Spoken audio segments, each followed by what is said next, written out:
Alors bonjour à tous, bienvenue dans cette série des 100 courtes parties d'échecs qu'il faut avoir vues, soit par la beauté de ces parties, soit pour l'intérêt historique.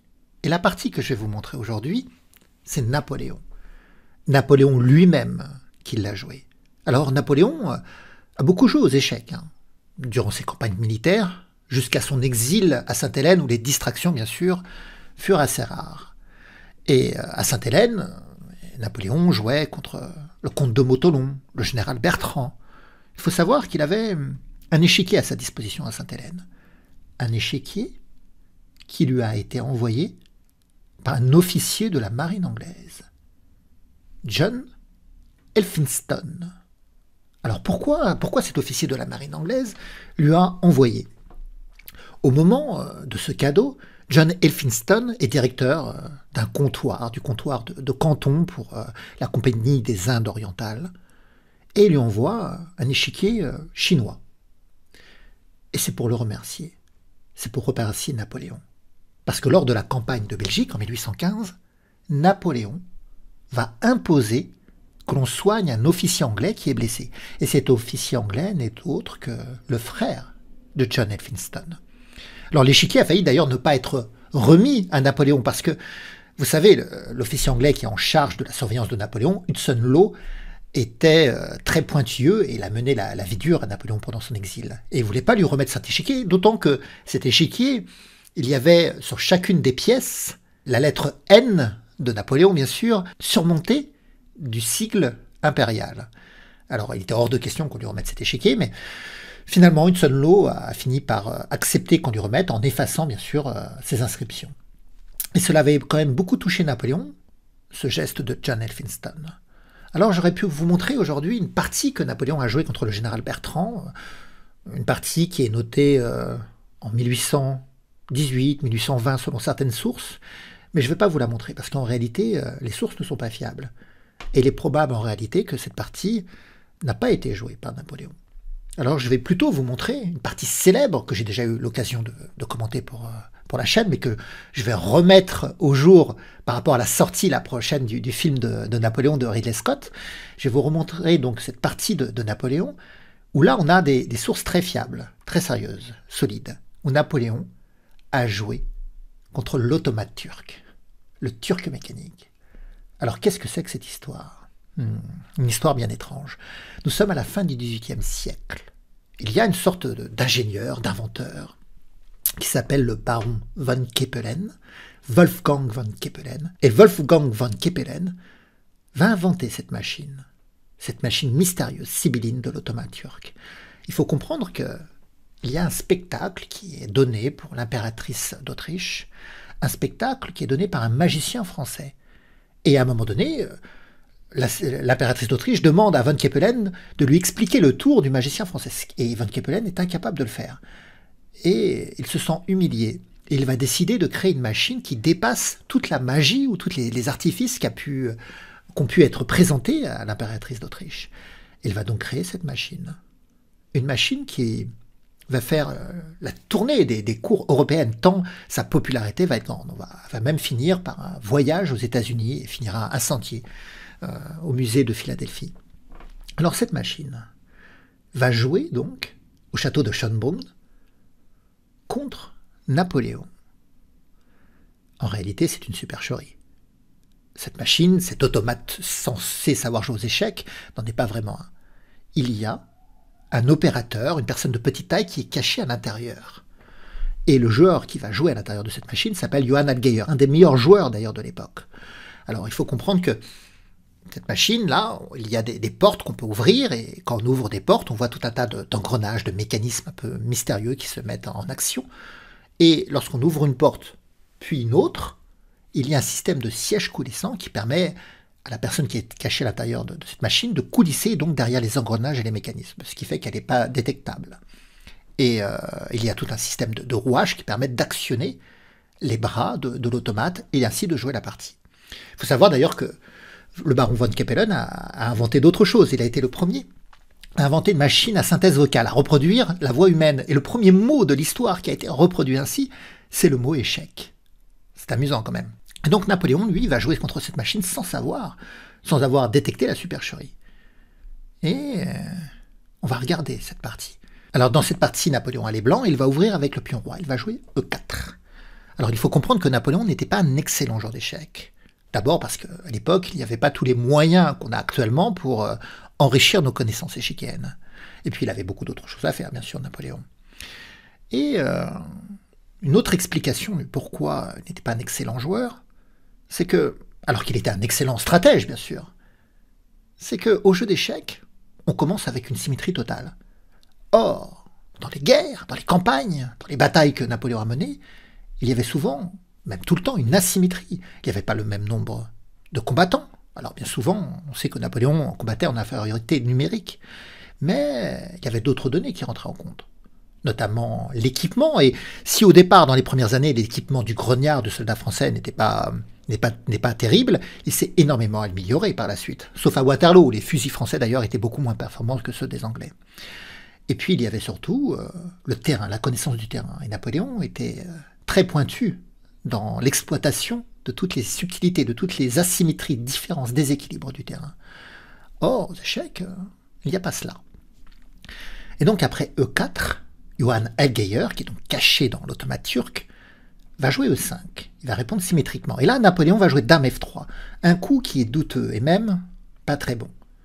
Parce que sortir ainsi rapidement sa dame, c'est un coup très agressif, mais c'est aussi, à terme, exposer cette dame aux contre-attaques des Noirs. En plus, la case F3, c'est plutôt la case que l'on utilise pour le développement du cavalier, pour aller attaquer le pion central. Donc ce coup de Dame F3, qui porte d'ailleurs maintenant le nom de l'ouverture Napoléon, n'est pas joué par les meilleurs joueurs. L'adversaire va répondre cavalier C6. Et fou C4. Et là, Napoléon, il menace, et c'est pour ça que c'est agressif quand même, cette ouverture, c'est que ça menace le mat du berger. Il menace de prendre le pion F7 avec la dame, sous le soutien du fou, et de faire mat au roi noir. Donc on menace déjà de faire échec et mat. Mais comme je vous l'ai dit, Johann Allgeier a les noirs. Évidemment, c'est pas un touriste aux échecs, donc il va jouer cavalier F6 et bloquer cette menace. Alors, maintenant qu'il n'y a plus la menace en F7, finalement la dame n'a plus de raison d'être sur cette case, et elle va même se retrouver harcelée. Vous voyez, le cavalier noir en C6 risque de venir en D4 attaquer la dame. Ou alors, après l'avance du pion D, le fou pourra venir en G4 sous protection du cavalier, attaquer encore la dame. Alors pour parer à cette menace d'incursion du cavalier en D4, Napoléon joue cavalier E2. Ça c'est plutôt bien. Il développe le cavalier, il ouvre la possibilité à un éventuel petit roc. Johann Allgeier répond avec fou C5. Et A3 est joué. Alors pourquoi A3 ? Certainement que Napoléon a envie également d'éviter l'arrivée du cavalier en B4. On avait parlé du coup cavalier D4, que le cavalier blanc contrôle, mais il veut se prémunir contre l'arrivée du cavalier en B4, parce qu'un cavalier noir qui viendrait en B4, cela attaquerait le pion C2, pion qui n'est plus protégé depuis le départ de la dame, parce que d'habitude c'est la dame en D1 qui protège ce pion, et un cavalier qui viendrait en C2 ferait une fourchette, il attaquerait simultanément le roi et la tour. Donc en jouant A3, Napoléon empêche, entrave ce coup cavalier B4. Mais les noirs jouent D6. Ils ouvrent la diagonale à leur fou C8. Et ça va être important.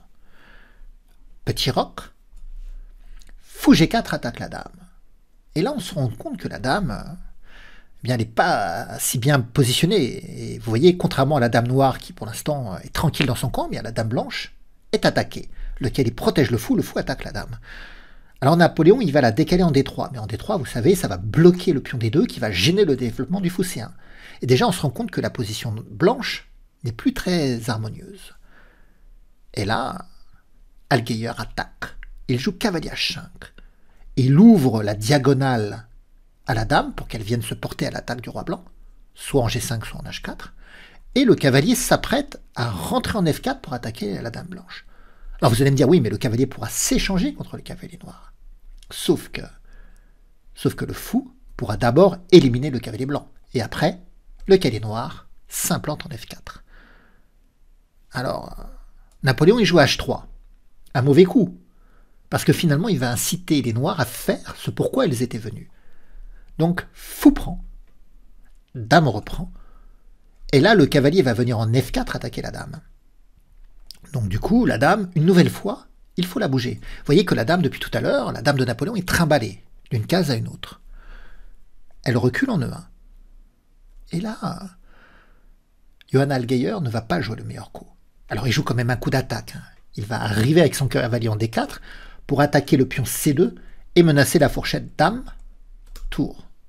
Parce que la disparition du cavalier en E2 a permis au cavalier noir de venir en F4, mais également à l'autre cavalier de venir en D4. C'est la charge de cavalerie.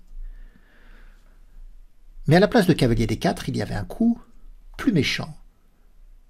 Est-ce que vous le voyez ce coup? Avec les noirs.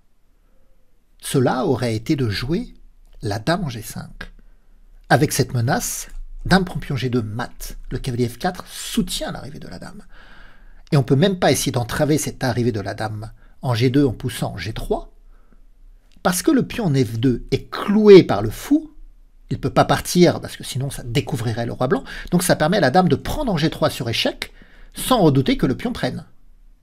À cause du clouage, donc le roi serait obligé de bouger, et après dame G2 mat, toujours sous la protection du cavalier. Alors, on pourrait se dire qu'après dame G5, du coup, on n'avance pas le pion G3, mais on peut l'avancer en G4. Mais il pourrait y avoir cavalier prend H3 échec, puis dame prend G4, et les défenses du roc blanc volent en éclats. Donc ce coup, dame G5, aurait écourté la partie. Mais je vous l'ai dit, Johann Allgeier, il a chargé avec l'autre cavalier, vient en D4. Alors Napoléon, il comprend bien qu'il ne peut pas laisser le cavalier prendre le pion C2, attaquer la dame et la tour. Alors il va reculer le fou en B3, de telle sorte que le pion et le fou se protègent mutuellement. Le pion protège le fou protège le pion. Alors dame G5 est toujours très fort. Mais Allgeier, il va jouer un autre coup assez subtil. Il va prendre en H3 sur échec. Il veut dévier le pion G2. Il veut que le pion s'écarte et vienne prendre le cavalier. Alors pourquoi veut-il cela? Vous allez me dire peut-être que c'est pour permettre à la dame de venir faire échec. En réalité, non. L'idée, c'est que si le pion prend le cavalier, ce que n'a pas fait Napoléon, mais l'idée, c'est que si le pion prend le cavalier, alors le cavalier D4 peut maintenant avoir accès à la case F3, puisque le pion G2 a été détourné, et planter une fourchette royale. Roi, dame. Le roi devra bouger et on perdra la dame.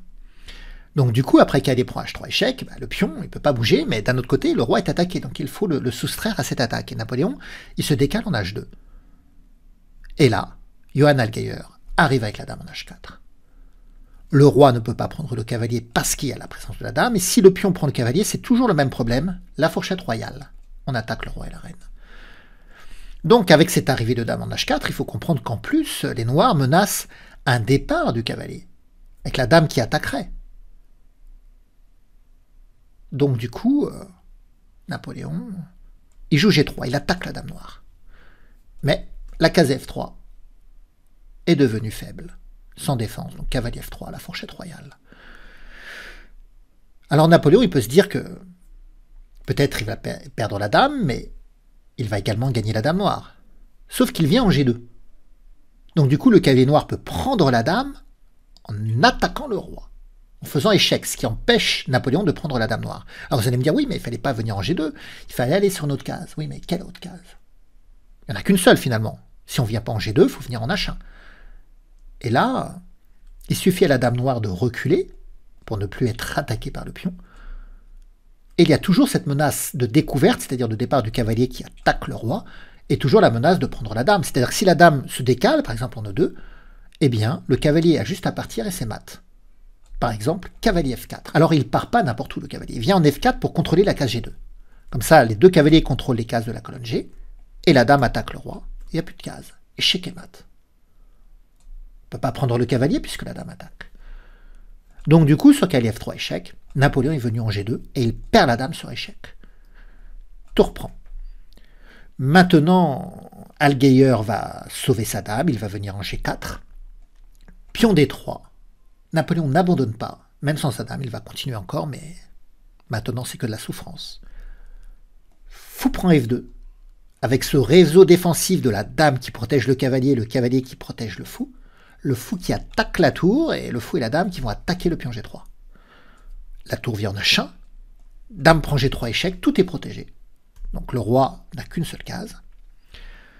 Là, le fou se retire en D4, il libère la case F2, avec la menace d'arrivée de la dame qui ferait échec et mat, sous protection du fou. Donc Napoléon fuit. Dame G2 échec, fourchette, attaque roi, attaque tour.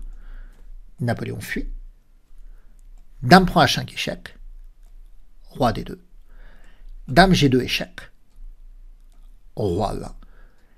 Cavalier G1 pour que le cavalier vienne défendre l'arrivée de la dame en E2, ce qui provoquerait un mat. Napoléon joue cavalier C3 pour que le cavalier défende la case, mais vous l'avez compris. Le cavalier va être éliminé par fou prend cavalier échec. Fou prend cavalier échec, puis on prend. Et dame E2 échec et mat. Voilà comment Johann Alkeyer a battu Napoléon. Et Napoléon ne l'a jamais su. Il n'a jamais su que cette machine censée savoir jouer aux échecs n'en était pas vraiment une. Et on peut se dire, bon, il s'est pris une rouste Napoléon sur cette partie. Mais il faut comprendre aussi que il n'a pas joué, bien sûr, de manière très forte, même d'une manière assez faible. Mais en face, Johann Alkeyer était vraiment un des tout meilleurs joueurs de l'époque. Alors voilà, j'espère que cette partie aura été amusante, distrayante. Et vous pouvez me laisser des pouces, des commentaires. Regardez sur la playlist ci-dessus pour voir toutes les parties courtes d'échecs, ce qu'on appelle des miniatures. Toutes les miniatures qui sont intéressantes à voir, soit par la beauté donc de ces parties, l'excellence des coups, soit pour l'intérêt historique. Et puis on se retrouvera bientôt pour de nouvelles aventures. Au revoir à tous!